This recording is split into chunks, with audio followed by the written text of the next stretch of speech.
నమస్తే. ఈరోజు న్యూస్ అనాలిసిస్లో ముందుగా దిశ పేపర్లో వచ్చిన వార్తలను చూద్దాం. గత 3 రోజులుగా అన్ని తెలుగు పత్రికల్లో మెయిన్ హెడ్డింగ్ ఏంటంటే తెలుగుదేశం పార్టీకి సంబంధించి మహానాడు జరుగుతుంది కడపలో. నిన్న ముగింపు అన్నమాట. ఆ ముగింపులో చంద్రబాబు నాయుడు గారు అంటే పెద్ద బహిరంగ సభ పెట్టారు. చంద్రబాబు నాయుడు గారి స్పీచ్కి సంబంధించి, లోకేష్ గారి స్పీచ్కి సంబంధించి రెండు దాదాపు అన్ని పేపర్లో అదే బ్యానర్ ఐటమ్ ఉంది, మెజారిటీ పేపర్లలో. దానికి సంబంధించి దిశ ఏమిచ్చిందంటే ఆర్థిక ఉగ్రవాదులను ఏరిపారేస్తాం అంటాడు చంద్రబాబు నాయుడు గారు. అది కూడా ఎట్లాట, ఆపరేషన్ సింధూర్ స్ఫూర్తితో ఆపరేషన్ క్లీన్ పాలిటిక్స్ అట. ఇది ఆపరేషన్ సింధూర్ ఎక్కడ, మీరు చెప్తున్న ఆపరేషన్ క్లీన్ పాలిటిక్స్ ఎక్కడ? అసలు ఆ రెండింటికి పొంతన పెట్టడమే పెద్ద తప్పు. ఆపరేషన్ సింధూర్ అనేది ప్రాణ త్యాగాలు, ఈ దేశ భవిష్యత్తు కోసం వాళ్ళు కంకణం కట్టుకొని నీతి నిజాయితీతో ఎలాంటి లాభాపేక్ష లేకుండా వాళ్ళ జీవితాలను ఈ దేశం కోసం తాకట్టు పెట్టి బార్డర్లో. ఎందుకంటే చాలామంది కుటుంబాల్లో భార్యలు తల్లులు ఆవేదన చూసినాం, చంటి పిల్లల ఆవేదన చూసినాం. అంటే వాళ్ళ కుటుంబాన్ని వదిలిపెట్టి ఆపరేషన్ సింధూర్ కోసం, అంటే చనిపోతా అని తెలిసి కూడా చచ్చిపోతాడో బతుకుతాడో తెలియదు, ఆ పరిస్థితుల్లో పోయి కూడా వాళ్ళు అది చేశారు. దాన్ని ఆపరేషన్ సింధూర్ అంటారు. ఆ సింధూర్కి, ఆ ఆపరేషన్ సింధూర్కును మీరు చేసే ఆపరేషన్కి ఏమైనా సంబంధం ఉందా?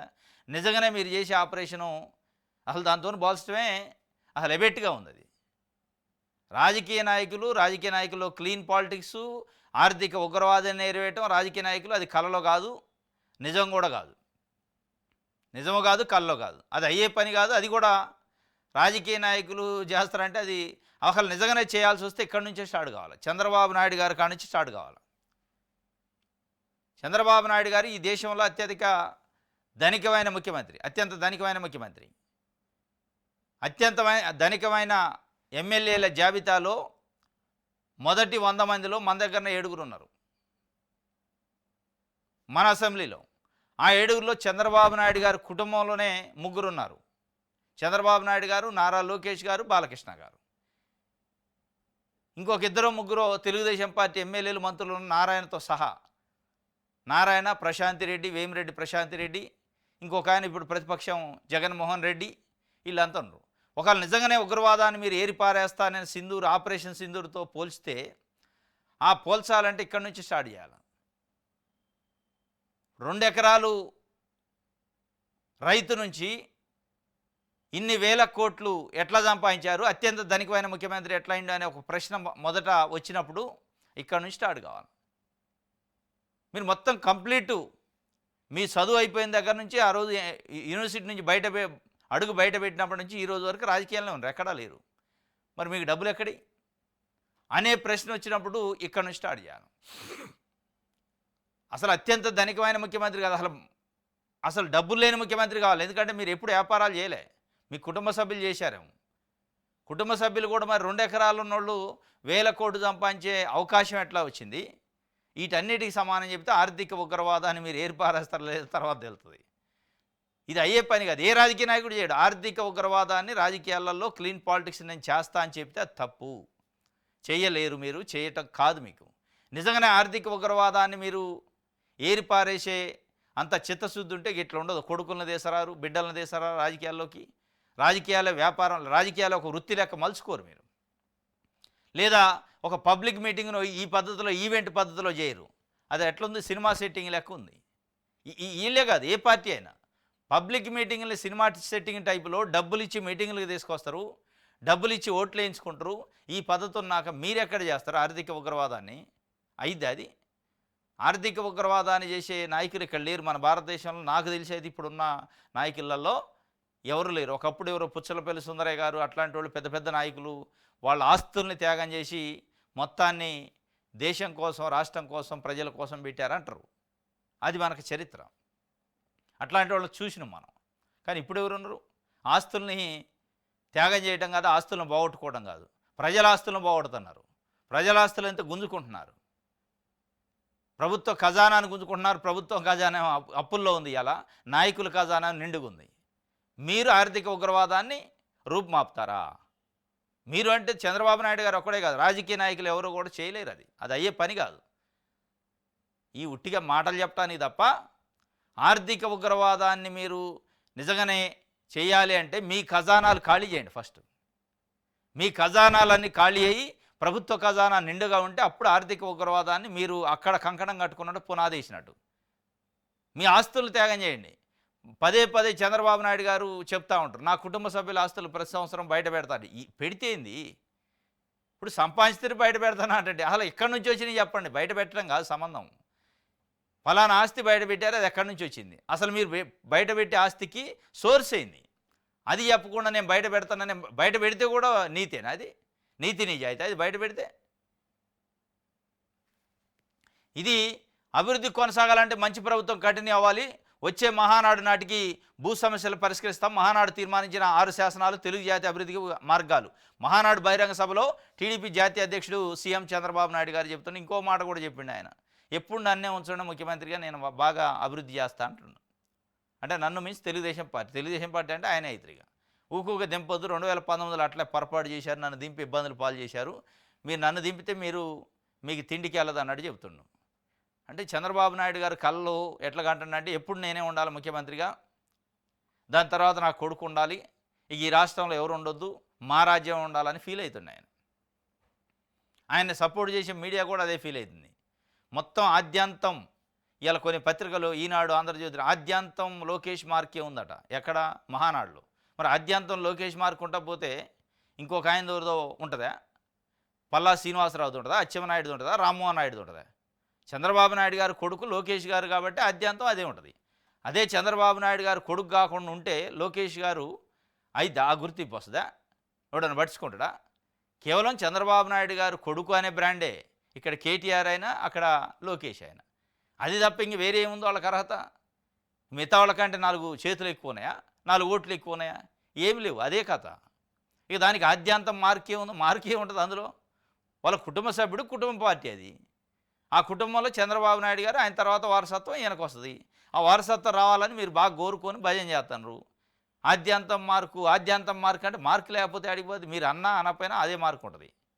ఇంకోటి వర్కింగ్ ప్రెసిడెంట్గా అనౌన్స్ చేస్తారని ఆంధ్రజ్యోతితో సహా మొన్న రాశారు, కానీ చేయలే. కేవలం ప్రెసిడెంటే చేశారు, మొత్తం రాష్ట్ర కమిటీ చేయలేదు. ఆ రాష్ట్ర కమిటీలో వర్కింగ్ ప్రెసిడెంట్ కూడా ఇస్తారు. ఆ ఇయ్యటం కోసమే ఈ ఏర్పాట్లన్నీ, ఈ మార్కు గీర్కాన్ని రాంచేది అనేది కూడా ఒక చర్చ నడుస్తుంది. మరి ఏమి ఇస్తారా లేదో తెలియదు, కానీ రాష్ట్ర కమిటీ అంటే రాష్ట్ర ప్రధాన కార్యదర్శులు, ఉపాధ్యక్షులు, జనరల్ సెక్రటరీలు, ఈ అధికార ప్రతినిధులు, మహిళా సంఘాలు ఇవన్నీ వేయలే. యూత్, రైతు ఈ కమిటీలు వేయలేదు కాబట్టి, అనుబంధ కమిటీలు కూడా వేయలేదు కాబట్టి వర్కింగ్ ప్రెసిడెంట్ ఆ రోజే అనౌన్స్ చేస్తారేమో అనేది ఒక చర్చ. ఎందుకంటే గతంలో కూడా ఉప ముఖ్యమంత్రి అన్నారు. దానిపైన పెద్ద ఎత్తున ప్రచారం చేశారు. ఇక ఏడాదిదాకా వచ్చిందంటే భారతదేశంలో ప్రచారంతో పాటు దావోస్ పోయి ప్రచారం చేశారు. టీజీ భరత్ అని మంత్రి ఉంటాడు ఆయన. చంద్రబాబు నాయుడు గారు పక్కనే ఉండు, ఆయన కూడా ఉప ముఖ్యమంత్రి కావాలి లోకేష్ గారు అన్నాడు. దాని తర్వాత ఇండియాకి రంగంలో ఎవరు మాట్లాడదు ఉప ముఖ్యమంత్రి గురించి అన్నాడు. ఈ చంద్రబాబు నాయుడు గారు ప్రకటన ఇవ్వాల్సిన పరిస్థితి వచ్చింది. మరి ఎందుకు వచ్చింది? ఎవరు బ్రేక్ వేశారు, ఎవరు దానికి ప్లాస్టర్ వేశారు అనేది ఇక అది ఒక చర్చ. ఈ కడపలో ఎక్కడైతే మహానాడు జరిగిందో, ఈ కడపలో మహానాడు జరిగిన దగ్గర ఈ మహానాడుకి మొత్తం ఇన్ఛార్జి రెడ్డప్ప గారు, శ్రీనివాసరెడ్డి పొలిట్ బ్యూరో మెంబరు, ఆయన స్టార్ట్ చేసిండు. అసలు చంద్రబాబు నాయుడు గారు ఉన్న స్టేజ్ మీదనే ఆయనే అన్నాడు, డిప్యూటీ సీఎం చేయాలి నారా లోకేష్ అన్నని అని చెప్పి. అది ఎట్లో ప్లాస్టర్ వేశారు. మరి వైస్ ప్రెసిడెంట్ అంటే వర్కింగ్ ప్రెసిడెంట్ కూడా ప్లాస్టర్ వేస్తారా? ఇది విత్ ఇన్ ద పార్టీ కాబట్టి ప్లాస్టర్ వేసే అవకాశం ఉండదు. అవకాశం ఎప్పుడు ఉంటుందంటే చంద్రబాబు నాయుడు గారు వద్దనుకుంటే తప్ప ఇంకెవడు ఎదురు చెప్పేటోళ్ళు లేరు కదా. చంద్రబాబు నాయుడు గారు వద్దులే ఇప్పుడు టైం ఉంది అనుకుంటే తప్ప మిగతా ఇక ప్లాస్టర్ వేసేదో అడ్డం చెప్పేటోళ్ళు లేదు. అదంటే కూటమిలో కాబట్టి, ప్రభుత్వం కాబట్టి, పవన్ కళ్యాణ్ బీజేపీ కూడా ఉంది కాబట్టి వీళ్ళు ఇష్టం వచ్చినట్టు చేయడానికి ఉండదు ఆడ. అది ఇక్కడ వర్కింగ్ ప్రెసిడెంట్ కూడా రేపు మాపో ఇచ్చే స్టేట్ కమిటీలు ఇస్తారంటున్నారు. ఇది ఒక వార్త. అయితే చంద్రబాబుకు పవన్ విషెస్, టీడీపీ జాతీయ అధ్యక్షునిగా ఎన్నికైనందుకు అభినందనలు. ఇది నాకైతే జోకు లెక్కనే అనిపిస్తుంది. చంద్రబాబు నాయుడు గారు తెలుగుదేశం పార్టీ అధ్యక్షుడు ఇవ్వాలని ఎన్నికైనా 30 సంవత్సరాలు అయింది ఆయన ఎన్నిక కాబట్టి, 30 నుంచి ఎన్నిక అవుతూనే ఉండవు. ఇక ఆయన బర్త్డే విషయం చెప్పినట్టే ఉంది, బర్త్డేలు వస్తూనే ఉంటాయి, పోతూనే ఉంటాయి. ఇది కూడా అంతే కదా. చంద్రబాబు నాయుడు గారికి విషయం చెప్పడం, ఇక చంద్రబాబు నాయుడు గారు కాకుండా ఇంకొకళ్ళు ఎవరు అయ్యే అవకాశం ఉంటే ఏనే అయినట్టు, ఇంకెవరో పోటీ పడితే ఆయన మీద నిలబడి చంద్రబాబు నాయుడు గారు కంటెస్ట్ చేసి గెలిచినట్టు, దీంట్లో విశేషం ఏముంది? ఆయనే ఎగ్జామ్ రాసుకుండా ఆయనే పేపర్ దిద్దుకునే, దానికి విషయం చెప్పేది ఏంది? విషెస్ నిజంగానే ఏమైనా కొత్తది వస్తే విషెస్ చెప్పాలి. తెలుగుదేశం పార్టీ అధికారంలోకి వస్తే ముఖ్యమంత్రి ఆయన అవుతారు, ఇక దాంట్లో డౌట్ లేదు. తెలుగుదేశం పార్టీ ఎన్నిక లేదని అధ్యక్షుడు జరిగితే ఆయన అవుతారు, ఇక దాంట్లో కొత్తగా విషయం చెప్పేది ఏం లేదు. మరి ఇందులో ఏం విషయం చెప్పడానికి కనపడదో, ఎవరికి కనపడదో పవన్ కళ్యాణ్ గారికి తెలియదు, కానీ నాకు ఆయన విషయం చెప్పిండు. ఇప్పుడు ఏమన్నా వర్కింగ్ ప్రెసిడెంట్ నారా లోకేష్ గారు అయితే కొత్తగా అవుతుంది కాబట్టి చెప్పొచ్చు, తప్పులేదు. ముఖ్యమంత్రి అయితే చెప్పొచ్చు, తప్పులేదు. ఎందుకంటే అధికారం ఒక 5 ఏళ్ళు పోయి కొత్తగా వచ్చిండు కాబట్టి. ఈ దీంట్లో ఏముంది, కంటిన్యూషన్ ప్రాసెస్గా 30 సంవత్సరాలు చంద్ర ఎప్పుడైతే ఎన్టీ రామారావు గారిని దింపారో ఆ రోజు నుంచి ఈ రోజు వరకు ఆయనే ఉండు.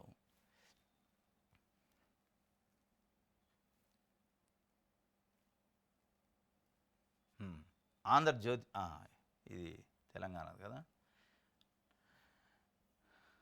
నెక్స్ట్ ఆంధ్రజ్యోతి చూద్దాం, దీంట్లో ఏముందో. ఇది మానాడే. ఇగో, పసుపు పండగ సూపర్ హిట్ అయింది, జనసంద్రమైన కడప. ప్రజల పండగ కాదు అది, పసుపు పండగ సూపర్ హిట్ అయింది. ఏ పండగ అయినా సూపర్ హిట్ అయింది. పబ్లిక్ మీటింగ్ ఎవరైనా పెట్టినాయి.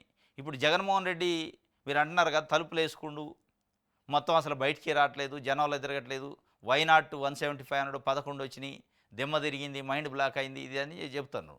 ఇప్పుడు జగన్మోహన్ రెడ్డి అదే కడపలోనూ లేకపోతే అదే విజయవాడలో పెట్టినా కానీ ఇదే జనాలు వస్తారు, దాంట్లో డౌట్ లేదు.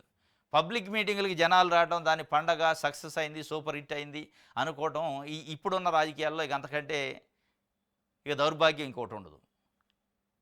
ఇలా అధికార పార్టీ 164 స్థానాలతో కూటమి ఉంది, పసుపు పండగ సూపర్ హిట్ కాకపోతే ఫెయిల్ అవుతుంది. ఏం చెప్పారు దాని నుంచి ప్రజలకి, పార్టీకి అనేది ముఖ్యమేడ. ప్రజలకు ఏం సందేశించారు, ఏం మార్పు రాబోతుంది, రాజకీయ వారసత్వాల నుంచి పక్కన అంటే కుటుంబ పార్టీల నుంచి, వారసత్వ రాజకీయాల నుంచి ఏంది తెలుగుదేశం పార్టీ స్టాండ్ అనేది, దాంట్లో విషయంలో ఏమైనా క్లారిటీ వచ్చిందా, లేదా ఇచ్చిన సూపర్ 6కి సంబంధించి ఏమైనా క్లారిటీ వచ్చిందా, ప్రభుత్వం పరిపాలనలో ఏమైనా మార్పు అనేది మార్కు తెలుగుదేశం పార్టీ చూపించబోతుందని ఏమైనా మార్కు వచ్చిందా అంటే అదేం లేదు. స్టేట్మెంట్లు ఉన్నాయి. ఆ స్టేట్మెంట్లు ఎప్పటి నుంచి ఇస్తున్నటువంటి చంద్రబాబు నాయుడు గారు విజన్ 2020 అన్నాడు, ఇప్పుడు విజన్ 2029 అంటుండు, 2047 అంటుండు, పేదరికం నిర్మూలన చేస్తాను అంటుండు. ఇక ఇప్పుడు కొత్తగా ఆర్థిక ఉగ్రవాదాన్ని క్లీన్ పాలిటిక్స్ చేస్తా నేను అంటుండు. ఆ క్లీన్ పాలిటిక్స్ చేయాలంటే మీ ఇంట్లో నుంచి స్టార్ట్ చేయాలి. అది ఇక స్టేట్మెంట్లకు పనికొద్ది. ఆపరేషన్ సింధూర్ స్ఫూర్తితో ఆర్థిక ఉగ్రవాదుల్ని ఏరి పారేస్తాం, రెడ్ బుక్తో వాళ్ళకు వణుకు పుట్టిస్తానని కొడుకు చెప్తుండు. నేను రెడ్ బుక్తో వణుకు పుట్టిస్తాను ఇంకొక వైపు చెప్తుండే, నేను ఆర్థిక ఉగ్రవాదాన్ని నేను ఏరి పారేస్తాను. అది అయ్యేది కాదు, ఇది అయ్యేది కాదు. రెడ్ బుక్తోనో ఇంకో బుక్తోనో వణుకు పుట్టి అంటే తాత్కాలికంగా పుట్టించవచ్చు, సహజమే. ఎందుకంటే అధికారం ఉంది, పోలీస్ యంత్రాంగం ఉంది కాబట్టి పుట్టించవచ్చు. ఇప్పుడు ప్రస్తుతానికి మీరు అధికారంలో ఉన్నారు, అది కూడా చంద్రబాబు నాయుడు గారు కొడుకుగా ఉన్నారు. వేరేగా ఇండిపెండెంట్గా కష్టపడి స్వతహాగా వచ్చి ఉంటే అది వేరే ఉండేది. అంటే ఆ కష్టమైంది, ఆ బాధ ఏంది, ప్రజల్లో ఉన్న నాడేంది తెలుస్తుంది. ఇది ఏముంది, అమర్చిన దాని మీద అమ్మగారి చేయి అన్నట్టుగా అంతా అమర్చి పెడితే ఏముంటుంది, తినిపెట్టడానికి ఏముంటుంది, పెద్ద దాంట్లో కష్టపడేది ఉండదు. ఏదన్నా నిజంగానే కుటుంబం క్రైసిస్లో ఉండి అట్లాంటి ఎవరన్నా నాయకుడు వచ్చినప్పుడు, జగన్మోహన్ రెడ్డి ఉండి రాజశేఖర రెడ్డి చనిపోయిన తర్వాత అనివార్యమైన పరిస్థితుల్లో రాజకీయాల్లోకి వచ్చిండు ఆయన. అంతకుముందు ఎంపీగా అయ్యిండు, ఎంపీగా అయ్యి 7 నెలలు కాకతలకి చనిపోయిండు ఆయన. తండ్రి చనిపోయినప్పుడు తండ్రి సాటు కొడుకు లెక్క కాకుండా తండ్రి లేని కొడుకుగా పోరాటం చేయాల్సి వచ్చింది, కొత్తగా పార్టీ పెట్టాల్సి వచ్చింది, ప్రజల్లో నిలదొక్కోవాల్సి వచ్చింది, అధికారాన్ని, ప్రతిపక్షాన్ని, అన్నింటినీ, జైళ్ళని అన్నీ చూసి వచ్చిండు. ఒకవేళ అది ఏమైనా కొంత స్వతహాగా అది ఏ బుక్ అయినా, ప్రజల బుక్ కావచ్చు, గ్రీన్ బుక్ కావచ్చు, రెడ్ బుక్ కావచ్చు, ఏ బుక్ అయినా కావచ్చు, కానీ అది కొంత స్వతహాగా ప్రజలు నాడి పట్టుకుంటూ ప్రజలు ఆయన కనెక్ట్ అయ్యారు, కొంత లీడర్షిప్ పొటెన్షియాలిటీ ఉంది అందులో. అది కూడా తండ్రిని పెట్టుకున్న ఆయన. కాబట్టి తండ్రి లేని సమయంలో పార్టీని పెట్టడం, మళ్ళీ నిలబెట్టడం, అధికారంలోకి రావడం, ఇదంతా ఒక సవాలు వాస్తవంగా. ఇట్లాంటిది ఏమైనా ఉంటే నిజంగానే మీరు వణుకు పుట్టించినా అనుకోవచ్చు. దీంట్లో వణుకు పుట్టించడానికి ఏముంది, కర్రపెత్తనం ఇచ్చి ఇప్పుడు పోలీస్ స్టేషన్కి పోతాం మనం. పోలీసు వాళ్ళని చూస్తే ఎవరైనా సహజంగానే అది వాళ్ళ పవరు, వాళ్ళ యూనిఫాము, వాళ్ళకున్న కొన్ని ప్రివిలేజెస్, వాళ్ళకున్న కొన్ని ఇది ఉంటుంది. దానివల్ల వాళ్ళ చేతిలో కర్ర, తుపాకి ఉంటుంది కాబట్టి ఎవడని భయపడతారు. ఇప్పుడు పోలీసు వాళ్ళు పెద్ద పెద్ద నాయకులు కూడా హౌస్ అరెస్ట్ చేశారు, లేదా దారిలో పోతుంటే అరెస్ట్ చేశారంటే ఆయన వెనక చాలా మంది మార్గాలు ఉంటారు నాయకులు వెనక, కానీ కొడతారా పోలీసులు? కొట్టలేరు. అట్లే ఇవాళ అధికారం ఉంది మీకు, అధికారం అనేది లేకపోతే ఏం లేదు, వణుకు ఎవడు పుట్టడు, ఇది ఉట్టిదే. ఒకడికేం గుండెపోటు వచ్చిందట, ఒకడు బాత్రూంలో కాలు జారిపడ్డాట, ఇంకొకడు ఏమయ్యాడో అందరికీ తెలుసు. రెడ్ కలర్ చూసినా వాళ్ళకి నిద్ర పట్టడం లేదు. రెడ్ బుక్ అంటే అంబేద్కర్ రాజ్యాంగాన్ని అమలు చేయడమే, మరి అది ఉండగా ఇది ఎందుకో మరి. కరెక్టే, గుండెపోటు రావచ్చు, బాత్రూంలో కాలు జారి పడవచ్చు, కానీ మనం ప్రజల బుక్ ఏంది, అడ్మినిస్ట్రేషన్ బుక్ ఏంది, పరిపాలన బుక్ ఏంది, డెవలప్మెంట్ బుక్ ఏంది అది చెప్పండి. అది కూడా నేను ఏదో డెవలప్మెంట్ బుక్ రాస్తాను అన్నాడు. ఆ డెవలప్మెంట్ బుక్తోని మనం ఏమి చేయబోతున్నాం అది రాయండి. ఇప్పుడు ఒకడో ఇద్దరో గుండెపోటుతోనో హాస్పిటల్లో పడతానో లేకపోతే ఇంకోళ్ళని జైలుకి పంపుతానో దీంతో ప్రజలకి ఏం వరగదు. అది కదా ప్రజల కోసం ప్రభుత్వం ఏర్పడింది. ప్రతిపక్ష నాయకుల్ని ఇబ్బంది పెట్టడానికో వేధించడానికో అదే పని కాదుగా. హ్మ్. సాక్షి చూద్దాం. దేవుడా నీ భూములకు నువ్వే దిక్కు, దేవుడి మాన్యాలు పందేరానికి సర్కారు సిద్ధం. వేలం లేకుండా దేవుడి భూములను తమకు కావాల్సిన వారికి పప్పు బెల్లాల మాదిరిగా కేటాయించేలా చట్ట సవరణకు నోటిఫికేషన్. నచ్చిన సంస్థకు నచ్చిన ధరకు లీజుకి ఇచ్చే వెసులుబాటు. ఖరీదైన భూములు కర్పూరంలా కైంకర్యానికి సరికొత్త ఎత్తుగడ. కేబినెట్ ఆమోదం లేకుండానే దొడ్డిదారిన భూములు కేటాయించేందుకు పన్నాగం. దేవుడి భూములు వేలం లేకుండా ఇవ్వకూడదన్న న్యాయస్థానాల తీర్పులు బేఖాతరు. టీడీపీ కూటమి సర్కారు తీరుపై ధార్మిక సంఘాల ఆందోళన. వేలం నిర్వహిస్తే పోటీ ఏర్పడి ఆలయాలకు మంచి ఆదాయం దక్కే అవకాశం. రాష్ట్రంలో దేవాలయాలకు మొత్తం 4.67 లక్షల ఎకరాల భూములు ఉన్నాయట. 4,67,000 ఎకరాలు ఉన్నాయట. ఇప్పటికే కబ్జాకోరులు 87,000 ఎకరాలు. ప్రభుత్వ నిర్ణయానికి గట్టిగా వ్యతిరేకించి న్యాయపరంగా అడ్డుకోవాలని మాజీ సీఎస్ ఐవైఆర్ కృష్ణారావు చెబుతుండు. దేవుడు మాన్యాలను తమకు నచ్చిన వారికి పప్పు బెల్లాల పంచిపెట్టి ఆరత కర్పూరంలో కరిగించేందుకు చంద్రబాబు సర్కార్ సిద్ధమైందట. రాష్ట్రంలో వివిధ ఆలయాల పేరిట ఉన్న లక్షల ఎకరాల విలువైన భూములపై కన్నేసి ఇకపై ఎలాంటి వేలం లేకుండా కావాల్సిన వారికి నేరుగా ఇచ్చే కార్యక్రమం అట. అంటే దేవాలయాలకు భూములు ఉన్నాయట 4,67,000 ఎకరాలు. అందులో ఒక 87,000 ఎకరాలు ఇప్పటికే కర్పూరం అయిపోయినట్టు ఏ ప్రభుత్వం అయితే కాజేసింది, కబ్జాలు చేసే వాళ్ళకి మద్దతు ఇచ్చింది. ఉన్న 3 లక్షలు 4 లక్షల చిల్లర ఎకరాలను కూడా ప్రతి సంవత్సరం వేలం పాటేయాలి. అది ఎండోమెంట్ యాక్ట్లో చెప్తుంది. కోర్టు జడ్జిమెంట్లు చెప్పినాయి. అంటే వేలం పాటేసి పోటీ పెట్టి అంటే ఎక్కువ ఆదాయం గుడికి వచ్చేటట్టు, ఒకళ్ళకంటే ఒకళ్ళు ఎక్కువ పాడతారు పాట కౌలుకి, అది ఆదాయం వచ్చేటట్టు చేయాలి. దాన్ని లేకుండా వేలం పాటలు ఏమీ లేదు, మనకు నచ్చిన వాళ్ళకి ఇచ్చుకోవచ్చు అని ఒక జీవో చేయబోతున్నారట, అమెండ్మెంటు. దీనివల్ల ఏమైందంటే నచ్చిన వాళ్ళకి ప్రభుత్వాలు వాళ్ళ ప్రభుత్వాలు పార్టీలు వచ్చినప్పుడు వాళ్ళకి నచ్చిన పార్టీ నాయకులకి ఇస్తాడు. మళ్ళీ వాడు అసలు రిటర్న్ ఇస్తారా, మళ్ళీ అదే కబ్జా చేస్తారా అనేది ఒక ప్రమాదం. అయితే ఆదాయం తగ్గిద్ది. ప్రధానంగా ఈ దేవాలయాలకు ఆదాయం తగ్గిద్ది. పోటీ లేనప్పుడు ఏముంది, నచ్చినోడికి ఇస్తానంటే వాడు నచ్చినంత ఇత్తి తీసుకోవాల్సింది తప్ప మీరు డిమాండ్ పెట్టేది ఏముండదు కదా. అదే వేలంపాట పెడితే ఆ దేవాలయ ఈవో ఉంటాడు, దేవాలయం చైర్మన్ ఉంటాడు, ఆ కమిటీ ఉంటుంది, పాలక మండలి అందరూ కూర్చుంటారు, పోటీ పెడతారు. 10 మంది రైతులు, 15 మంది రైతులు, 20 మంది ఆడున్న పరిస్థితిని బట్టి అటెండ్ అవుతారు. దాంట్లో అత్యధికంగా ఎవరైతే పాట పాడారో వాళ్ళకి ఆ భూమి కేటాయిస్తారో కౌలుకి, అప్పుడు ఆదాయం వస్తాయి. అట్లా కాకుండా నేను నచ్చినోడికి ఇస్తా అంటే నాకు నచ్చినోడికి నేను ఇస్తా కాబట్టి వాడు నచ్చినంతే నేను తీసుకోవాలి. దీనివల్ల ఏమైంది, ఆదాయం పోద్ది, ఆదాయం తగ్గిద్ది. దాని తర్వాత నచ్చినోడు కాబట్టి అట్లే కంటిన్యూ 10 ఏళ్ళు 12 ఏళ్ళు చేస్తే అడ్వర్స్ పొజిషన్ వద్ది. అది కూడా భూమి కూడా గోల్మాల్ అయ్యే అవకాశం కూడా ఉంది, దాంట్లో డౌట్ లేదు. మరి ఎందుకు చేస్తాడు దేవుడు భూములకు కూడా ఇట్లా అనేది ఇక మరి చంద్రబాబు నాయుడు గారు ప్రభుత్వం చెప్పాలి. తప్పుడు కేసా కాదా అన్నది మేము తేలుస్తాం. ఆ విషయం చెప్పాల్సింది పోలీసులు, ప్రభుత్వం కాదు. సీనియర్ ఐపీఎస్ అధికారి పిఎస్ఆర్పై కేసులు హైకోర్టు ఘాటు వ్యాఖ్యలు. జత్వానిపై పెట్టింది తప్పుడు కేసు అని ఎలా చెప్తారు? ఎవరు అమాయకులో ఎవరు కాదో కూడా చెప్పాల్సింది కోర్టులే. పోలీసుల పని దర్యాప్తు పూర్తి చేసి ఛార్జ్షీట్ దాఖలు చేయడమే. ప్రతి నిందితుడు తనపై పెట్టిన తప్పుడు కేసేనంటారు. కేసు పెట్టిన పోలీసులపైనే తిరిగి కేసు పెడితే దానికి అంతం ఉండదు. ఇది ప్రమాదకరం. ఇందుకు ఎట్టి పరిస్థితుల్లోనూ అనుమతించం. ఎవరినో సంతృప్తి పరిచేందుకు ఇలాంటి కేసు పెట్టడం సరికాదు. 100 మంది సాక్షులను విచారించేందుకు ఇదేమన్నా రాజీవ్ గాంధీ హత్య కేసా? బెయిల్ మంజూరుకు పిఎస్ఆర్కు కఠిన షరతులు విధిస్తామని చెప్పి నిన్న ఆంధ్రప్రదేశ్ హైకోర్టు చాలా కీలకమైన వ్యాఖ్యలు చేసింది. వాస్తవం ఇది. తప్పుడు కేసా లేదా కాదా అన్నది చెప్పాల్సింది ఎవరు? ఫలానా కేసు తప్పుడుదే కాదా, దీనికి సాక్ష్యాలు ఉన్నాయా లేవా, కొట్టేయాలా, దీనికి పనిష్మెంట్ వేయాలని చెప్పాల్సింది కోర్టులు వాస్తవంగా. కానీ పోలీసులు చెప్పి లేదంటే ప్రభుత్వం చెప్తే ఇక కోర్టులు ఎందుకు? మరి జత్వానీ కేసులో తప్పుడు కేసులు పెట్టారని ఐపీఎస్ ఆఫీసర్ని అరెస్ట్ చేసి జైల్లో పెట్టారు. తప్పుడు కేసు అని మీరెట్లా డిసైడ్ చేస్తారు? అది తప్పా కాదా అనేది మేం కాదు చెప్పాల్సింది, ఇంకా కోర్టులు ఏం చెప్పలేదు కదా. అప్పుడే మీరు తప్పుడు కేసు అని చెప్పి దర్యాప్తు అధికారుల పైన కేసులు పెట్టేట్టు లోపటేస్తే ప్రతి కేసు తప్పుడు కేసు అయింది. మరి ప్రతి కేసు ప్రతి అక్యూజ్డ్ ఏమంటాడు, నా మీద తప్పుడు కేసే పెట్టారంటాడు. కానీ ఎస్ నేను తప్పు చేసినా అని ఒప్పుకోడు. మరి అట్లాంటప్పుడు కేసు పెట్టిన అధికారుల జైలుకు పంపితే మరి ఉద్యోగం ఎవరు చేయాలా? చట్టంలోనే చెప్పారు, కేసు ఎఫ్ఐఆర్ కట్టి ఇన్వెస్టిగేషన్ చేసి ఛార్జ్షీట్ వేయటం వరకు వాళ్ళ బాధ్యత. ఆ ఇన్వెస్టిగేషన్ కరెక్ట్ జరిగిందా లేదా, దానిపైన శిక్షలు వేయాలా లేదా కోర్టు చెప్పింది. ఒకవేళ కోర్టు అది తప్పుడు కేసు అని చెప్పినా పోలీస్ ఆఫీసర్లని జైల్లో పెట్టే అధికారం ప్రభుత్వాలకు పోలీసులకు లేదు, చట్టాలకు లేదు. ఎందుకంటే ఆయనకున్న సోర్స్ ప్రకారం ఆయన విచారణ చేసి ఉంటాడు అనేది కోర్టు చెప్పింది. ఏ పద్ధతిలో మీరు కేసు పెట్టారో డైరెక్ట్గా తలాంటింది ప్రభుత్వాన్ని, పోలీసుల్ని.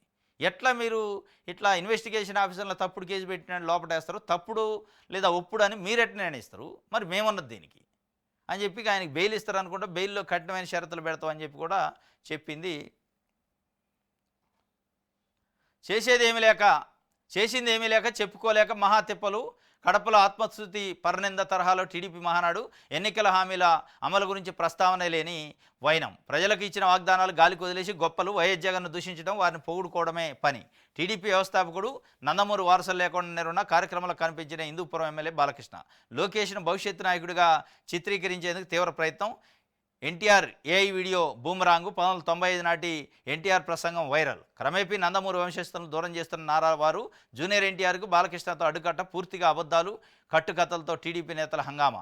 6 శాసనాలంటూ సూపర్ 6 తరహాలో మరో మోసానికి తెర, కార్యకర్త అధినేత అని చెప్పిన రోజే మహిళా నేత హత్యాయత్నం. డోక్రా మహిళలు ఉపాధి కూలీలను తరలించి జనం వచ్చినట్టు చిత్రీకరణట. మొత్తానికి అయితే చేసింది ఏమీ లేక చెప్పుకోలేక తిప్పలు పడ్డారట మహానాడులో. సరే జనాలు అయితే వచ్చారు, చేసింది ఏమీ లేకంటే వాళ్ళు చెప్పేది వాళ్ళు చెప్పారులే, కానీ కాకపోతే వాగ్దానాలు చెప్పలే. ఎన్నికల్లో ఇచ్చిన వాగ్దానాలు దాన్ని ఎందుకు అమలు చేయట్లేదు, సూపర్ 6 అనేది చెప్పలే. ఇంకోటి లోకేష్ని ఎలివేట్ చేయడానికి, లోకేష్ని హైలైట్ చేయడానికే ప్రయత్నం చేశారు, దాంట్లో డౌట్ లేదు. ఇంకోటి నందమూరి కుటుంబ సభ్యులు లేకుండా మొట్టమొదటి మహానాడు ఇది. స్టేజీ పైన నందమూరి కుటుంబ సభ్యులు లేకుండా. హిందూపురం ఎమ్మెల్యే బాలకృష్ణ గారు అటెండ్ కాలే, మరి ఎందుకు అటెండ్ కాలేదు అనేది బయట చర్చ వేరేది, కానీ అది వేరే. మరి ఎందుకు కాలేదనేది వాళ్ళు చెప్పాలి. ఆయన లేకుండా ఫస్ట్ టైము నందమూరి కుటుంబ సభ్యులు లేకుండా మహానాడు నడిచింది. ఇంకోటి ఫస్ట్ టైం ఏఐ టెక్నాలజీతో ఎన్టీ రామారావు గారితో మాట్లాడించినట్టు చేశారు, కానీ ఎన్టీ రామారావు గారు ఆత్మకు శోభిస్తుంది. నిజంగానే ఎన్టీ రామారావు గారు ఉండుంటే ఆయన ఆత్మకు శోభిస్తుంది. ఆయన మాట్లాడే మాటలు కాదు, వాస్తవంగా అది ఆయన మాట్లాడిన మాటలు 95లో సంక్షోభం తర్వాత ప్రెస్ మీట్ పెట్టి మాట్లాడిన వీడియో ఆడియో వైరల్ అవుతుంది నిన్నటి నుంచి. అది ఆయన ఆత్మ, అది ఆయన నిజం. ఈ ఆర్టిఫిషియల్తోని అసలు నిజాన్ని చంపే ప్రయత్నం చేస్తే అది ఆడబోదు సత్తా, అది అసలు నిజం, అది పోదు కదా. సీఎం అపాయింట్మెంట్ ఇవ్వట్లేదు, మొత్తం 20,000 కోట్లు బకాయిలు ఉంటే 10% ఇచ్చారు, 4 డిఏలు బకాయి పెట్టారు. ఉద్యోగ ఆరోగ్య స్కీమ్ స్కామ్గా మారింది. పీఆర్సీ, ఐఆర్ పాత బకాయిల కోసం ఉద్యోగులు ఎదురు చూస్తున్నారు. సమస్యలు పరిశీలించబోతే ఉద్యమానికి సిద్ధం. ఏపీ జేఏసీ అమరావతి అధ్యక్షుడు బొప్పరాజు వెంకటేశ్వర్ల హెచ్చరిక. ఉద్యోగ సంఘాల నాయకుడు బొప్పరాజు వెంకటేశ్వర్లట సీఎం అపాయింట్మెంట్ ఇవ్వట్లేదట. అపాయింట్మెంట్ ఇస్తే డబ్బులు ఇవ్వాలంటే లేవు, కాబట్టి అపాయింట్మెంట్ ఇవ్వడం, దాంట్లో డౌట్ ఏముంది. మొత్తం 20,000 కోట్లు బకాయిలు ఉంటే 2,000 కోట్లు ఇచ్చారట. ఎక్కడ 20,000 కోట్లు, ఎక్కడ 2,000 కోట్లు? 5 డిఏలు ఏం పెండింగ్ ఉంటే 4 డిఏలు బకాయిలు పెట్టారట. మరి ఎట్టెట్టా ఇది? మేము వస్తే ప్రభుత్వం అధికారులని చూసుకుంటాం అన్నాడు. ఐఆర్ లేదు, పీఆర్సీ లేదు, పాత బకాయి లేదు, ఉద్యోగుల హెల్త్ స్కీమ్ లేదు, అంత లేదు, ఏది లేకపోగా కనీసం అపాయింట్మెంట్ ఇవ్వట్లేదట. మరి ఇక వీళ్ళు రేపు మా పెన్ డౌన్ కార్యక్రమం కూడా చేసే అవకాశం ఉన్నట్టుంది.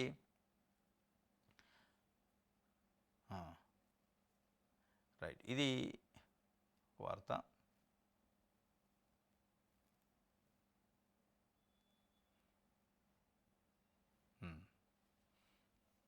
ఆంధ్రప్రభ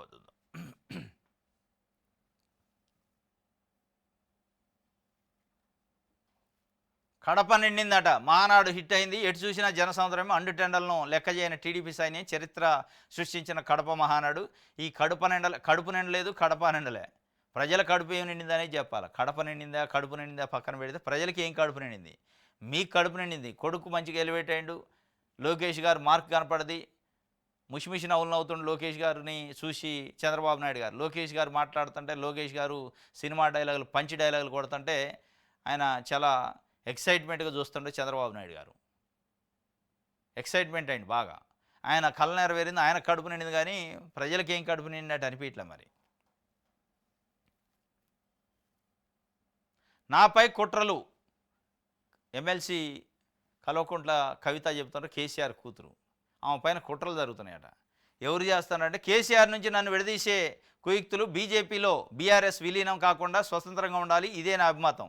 నన్ను బయటకు పంపేంత సీన్ ఎవరికీ లేదు. నాపై దుష్ప్రచారానికి పార్టీ స్పందించలేదు. లిక్కర్ కేసులో ఎమ్మెల్సీ పదవికి రాజీనామా చేస్తానన్న కేసీఆర్ వద్దని వారించారు. సొంత పార్టీ ఎమ్మెల్యేలే ఎంపీగా నన్ను ఓడించారు. మీడియాతో ఇష్టగోష్ఠిలో బీఆర్ఎస్ ఎమ్మెల్సీ కవిత సస్పెన్షన్కి రంగం సిద్ధమైందట. ఫామ్ హౌస్లో పార్టీ సీనియర్లతోని కేసీఆర్ మీటింగ్ అయ్యాడట. నా పైన కుట్ర జరుగుతుంది, నన్ను కేసీఆర్ మా నాన్న నుంచి విడదీసే ప్రయత్నం చేస్తున్నారు, బీఆర్ఎస్ తీసుకుపోయి బీజేపీలో విలీనం చేసే కార్యక్రమం చేస్తున్నారు. వీటన్నిటితో పాటు ఇంకో మాట కూడా చెప్పింది, నన్ను పార్టీ నుంచి ఎవరు విడదీయలేరు అంటుంది. కుట్ర జరుగుతుంది అంటుంది, విడదీయలేరు అంటుంది. ఇంకోటి కూడా చెప్పింది కీలకమైంది, నాకు కేసీఆర్ ఒక్కడే నాయకుడు, కేసీఆర్ కిందనే పనిచేద్దు తప్ప ఎవరు నాయకులు కాదు, నాకు కేసీఆరే నాయకుడు అంటే ఆమె ఏం చెబుతుందంటే కేసీఆర్ తర్వాత సెకండ్ నెంబర్ 2 నేనే అని చెప్తుంది. కేసీఆరే నా నాయకుడు అంటే ఇక నెంబర్ 2 ఆమె అన్నట్టుగా. నెంబర్ 2 కేటీఆర్ను, హరీష్ రావును గుర్తించట్లే ఆమె, సంతోష్ రావును. వాళ్ళు నాయకులే కాదు, నాకు కేసీఆర్ మాత్రమే బాసు, కేసీఆర్ నాయకుడు అని చెప్తుంది. అంటే అన్నను డైరెక్ట్గా టార్గెట్ చేసింది. వర్కింగ్ ప్రెసిడెంట్ కావచ్చు, నువ్వు ఏ ప్రెసిడెంట్ అని కావచ్చు, కానీ నాకు నాయకుడే కాదు, నువ్వు జనాలకు నాయకుడు కానీ నాకు కాదు, నాకు కేవలం మా నాయనే నాయకుడు అని చెప్తుందామా. మొత్తానికి మరి ఏం చేస్తారు కానీ సస్పెన్షన్ చేసే అవకాశం ఉందట. అంత ఈజీగా సస్పెండ్ చేస్తారు, చేస్తే ఇప్పటికే చేయాలి మాట్లాడిన మాటలకి. వాస్తవంగా బహిరంగంగా లేఖ రాయటం, లేఖను బయట పెట్టడం, ప్రెస్ మీట్లు పెట్టడం ఇవన్నీ చేసినా కానీ నిన్న మాజీ ఎంపీ వినోద్ కుమార్ గారు అంటుండు, చిట్ చాట్లో మాట్లాడితే సస్పెండ్ ఎట్ చేస్తాం, సోకాజ్ ఎట్టిస్తాం అంటే అసలు చిట్ చాట్లో మాట్లాడిన మాటలు మామూలు మాటల. బీజేపీలో బీఆర్ఎస్ను విలన్ చేసే కుట్ర జరుగుతుందంటే ఇంక అంతకంటే పెద్ద మాట ఏముంటుంది? కేసీఆర్ చుట్టూ దెయ్యాలు ఉన్నారు అంటే అంతకంటే పెద్ద మాట ఏముంటుంది? చిట్ చాట్లో మాట్లాడితే మేము ఏది షోకాజ్ ఎట్లా ఇస్తామంటే అంటే కేసీఆర్ కూతురు కాబట్టి ఒక చట్టమా? అసలు ఏది మాట్లాడకుండా కూడా సస్పెన్షన్లో బర్తరఫ్లు చేశారు కదా. ఈటెల రాజేందర్ ఏం మాట్లాడిండు, ఎందుకు సస్పెండ్ చేశారు? తాటికొండ రాజే ఏం మాట్లాడిండు, ఎందుకు బర్తరఫ్ చేశారు? వాళ్ళు ఏం మాట్లాడకుండా చేస్తారు కదా, నోరాన తిరగతాలికి పాపం. అంటే ఎస్సీలు, ఎస్టీలు, బీసీలు కాబట్టే. మీ కుటుంబంలో అయితే తప్పు జరిగితే ఏం మాట్లాడినట్టు అది లెక్క. ఆయన చెప్తుండే నిన్న అట్టడి జాతర సోకాలు చిన్న వాటికి ఎట్టెత్తరని.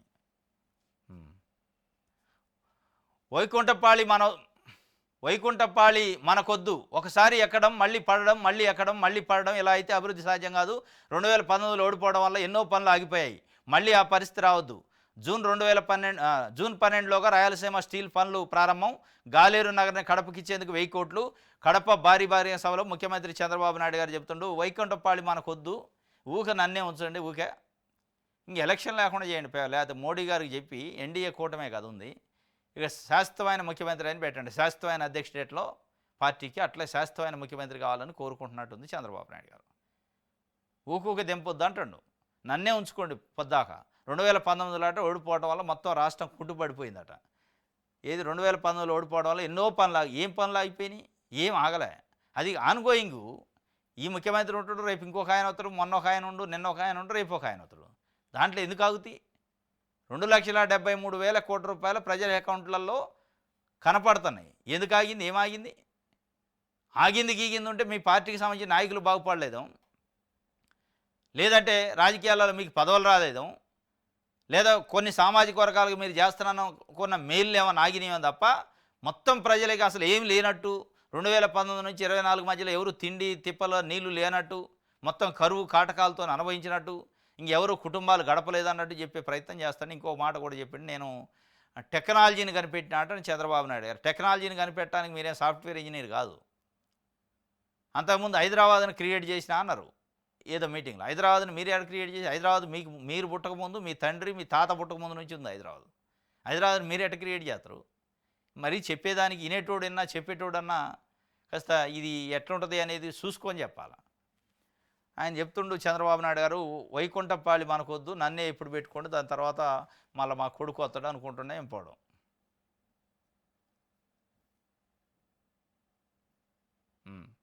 పిఎస్ఆర్కు కఠిన షరతులు విధిస్తాం, బెయిల్ ఇచ్చేటప్పుడు సవివరంగా ఉత్తర్వులు జారీ చేస్తాం స్పష్టం చేసిన హైకోర్టు. ఇక బెయిల్ వస్తుంది అనుకుంటా, కఠిన షరతులతో బెయిల్ ఇచ్చేటట్టు ఉన్నట్టుంది. జత్వాని కేసులో బెయిల్ పిటిషన్పై విచారణలో ఘాటు వ్యాఖ్యలు చేసింది కోర్టు. తప్పుడు కేసు అని మీరు ఎట చెప్తారని. రైట్, ఇది ఈనాడుకు సంబంధించి. ఇది ఈరోజు న్యూస్ అనాలిసిస్. రేపు తాజా వార్తలతో తిరిగి కలుసుకుందాం. Thank you.